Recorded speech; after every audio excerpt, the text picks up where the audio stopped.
There are many of you that are following me and following my work, and you probably don't know too much about how I got into this side of business.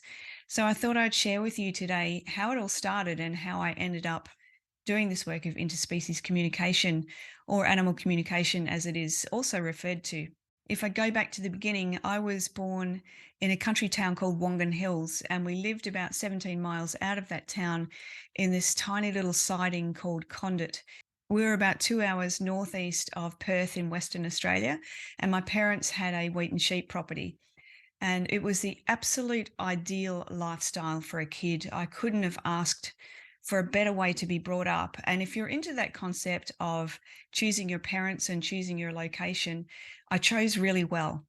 I was surrounded by sheep, obviously, being on a wheat and sheep property. We had kangaroos everywhere, we had rabbits everywhere, and they weren't a farmer's blessing, but I loved them and they were everywhere. And we always had cats and dogs around us. We had chickens as well, and we did have a donkey at one point. He didn't last very long because he was biting the family. And my parents were a little concerned when they saw this donkey in the front paddock lifting rams up and throwing them over his shoulder, that he was going to do that to my brother and I, who were pretty young at that time. I think I was probably about 4, and my brother would have been about 6. And so Louis the donkey didn't stay around for too long, which is a shame because I really would have loved to have spent some more time with him. Back then, I was fearless. I didn't really care about being hurt by anything or with anything. So Louis wasn't really a problem for me per se. The interspecies communication started when I was about 2 years old. And when I was 2, I had a dog called Cindy, and I loved this dog. I just was carrying this dog around. I had her in a pram, under my arm, in my bed. Wherever I was, she was. Wherever she was, I was. If mum and dad were looking for me, they would just have to find Cindy and they would find me. And I remember her licking my face, and I'm just laughing like a little 2-year-old, saying, "Why are you licking me?" And she's telling me that she's cleaning me. And there were so many other instances: crows talking to me, snakes talking to me, wild animals, obviously, magpies talking to me. Another occasion when I was down in the chook yard, we used to have to go down and collect the eggs and feed the chooks. And there was this bully chicken who was bullying the other chickens, and I was crouched down. I would have been about 3, I think. I was crouched right down with this chicken, and I'm pointing my finger at her and telling her not to be such a bully, and why is she picking on all the other chickens? And she's saying, "They're my hens." And I'm saying, "But they're not your hens, they're their hens." And however a 3-year-old mind works. So it goes right back. But what happens with our intuitive side is, most often, if it's not nurtured, we lose it. We go to school and that analytical side of our brain kicks in, and we have to learn maths and spelling and all of those things. And the right side, the intuitive side, just dulls down. So there was quite a switch. I turned that off consciously. What I didn't turn off was actually my intuition. I just turned off the conscious part of knowing that I was being intuitive. I had very strong senses. I was very strong in the sense of knowing. I knew a lot of things. I knew where things were. I knew what was right and wrong. I knew what was going to happen before it happened. I had a very strong sense of feeling and hearing, and the inner vision, which is what is commonly called clairvoyance. So I had all of these senses, but I didn't really know that I was using them, and I didn't really know that I had them because I didn't actually know what that meant. The bulk of my career, I've worked in very male dominated industries: construction, engineering, logistics, operations, and I loved it.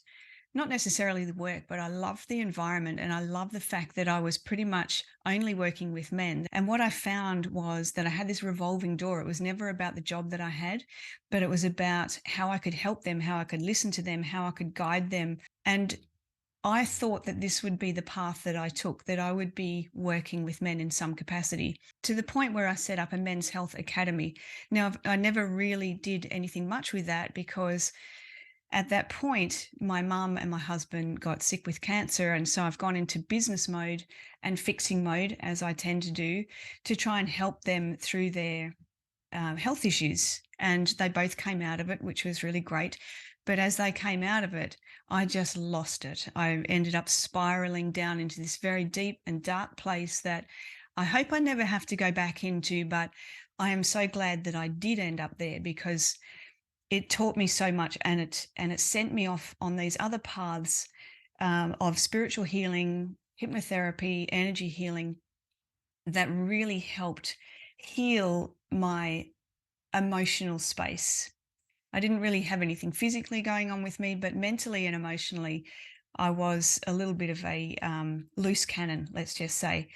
So it really helped me with that.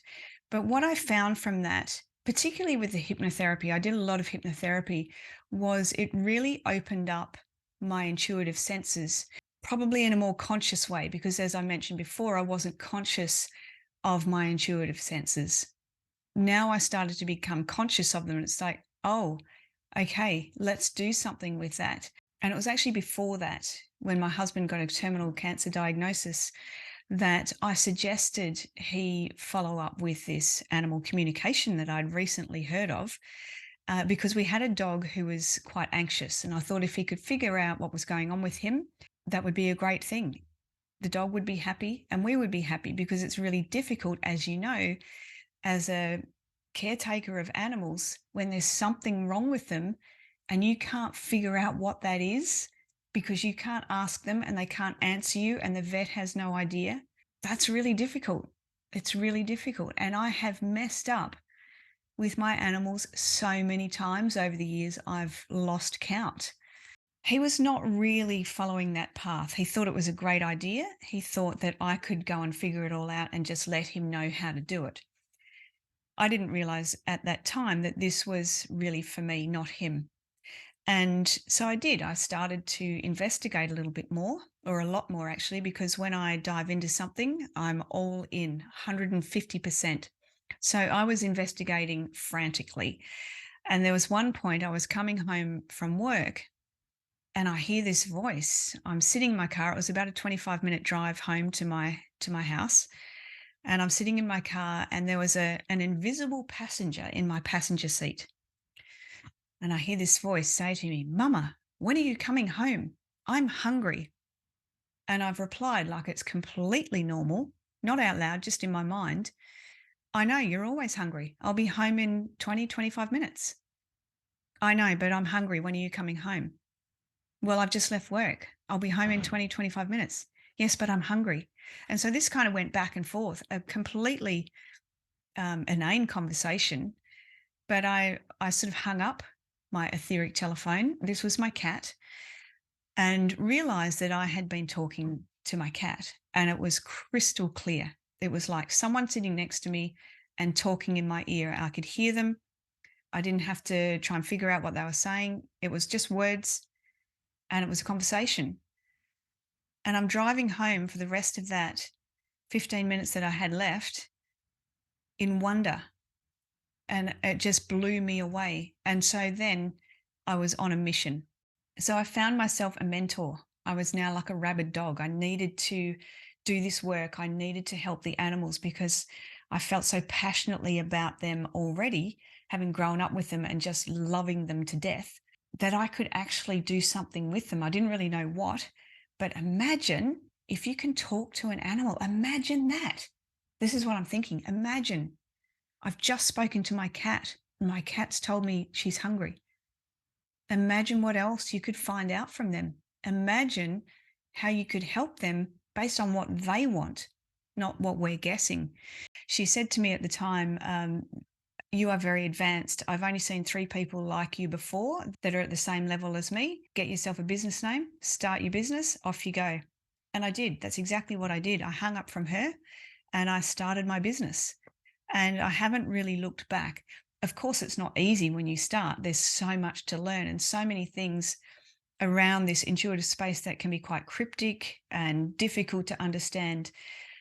Animals are not always easy to understand. They're not always the same, but it is such a worthy job. And I don't really like calling it a job because it's never a job.